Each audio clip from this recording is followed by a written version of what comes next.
Hello' everyone, Bihu বুলি ক'লে সকলো মানুহৰে একদম গাত তত নাইকিয়া হৈ থাকে। কামৰ পৰা একদম কোনো আজৰি নাপায়, বিশেষকৈ মাইকী মানুহবোৰ। আৰু ময়ো ভাবিলোঁ আজি অকণমান ঘৰটো চাফ চিকুণ কৰি লওঁ। আৰু ইয়াত দেখিছিলে ফুলবোৰ একদম পকা পাতে ভৰ্তি হৈ গৈছিলে, সেইকাৰণে গোটেইবোৰ বাহিৰত অকণ ৰ'দ লগাই দিলোঁ। আৰু আনফালে জোতাবোৰ যে মই এনেকৈ বাকচত সোমোৱাই থৈ দিওঁ, কেতিয়াবা সময় নহ'লে বাকচতে সোমোৱাই থৈ দিওঁ।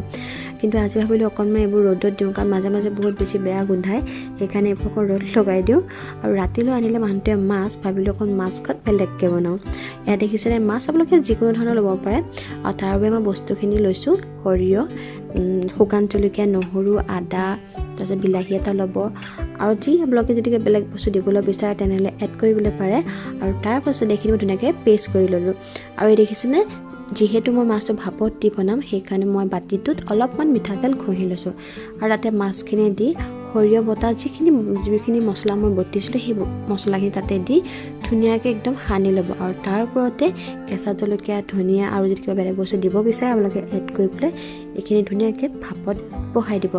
আৰু মই আগতীয়াকৈ কুকাৰটোত অকণমান পানী দি পেলাই হিট কৰি ৰাখিছিলোঁ। আৰু এয়া দেখিছেনে, এইটো মই টিফিনটো বন্ধ কৰি কুকাৰত ধুনীয়াকৈ দি লৈ মই খপখন মাৰি দিলোঁ। আৰু 2টা চিটি অহাৰ পিছতে মই কুকাৰটো খুলি দিছোঁ। মোৰ মাছ ভাপত দিয়া হৈ গ'ল। ইয়াত দেখিছেনে, একদম পূৰা ধোঁৱা ওলাই আছে আৰু খাবলৈ সঁচাকৈ বহুত বেছি টেষ্টি আছিলে। আৰু এয়া মোৰ ৰাতিৰ আহাৰ কেনেকুৱা হৈছে সকলোৱে জনাব।